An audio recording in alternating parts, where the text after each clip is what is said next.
removing implants seems simple. You just pull the implant out, right? Wrong.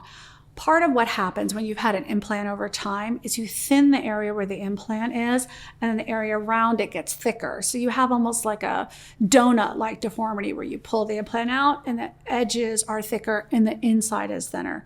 So one thing we do is we repair the actual tissue to bring it closer together. Something that I do personally, which I rarely see done too, is that the pectoralis muscle is cut when the initial implant is put in. So if you have a submuscular implant, that means your pectoralis muscle was actually cut from where it attaches on the ribs.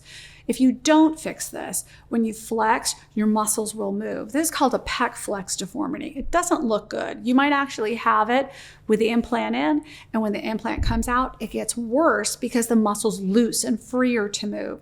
So it's very important when you take the implant out to fix the pectoralis muscle as well as repair and pull the tissue back together to make a pretty breast.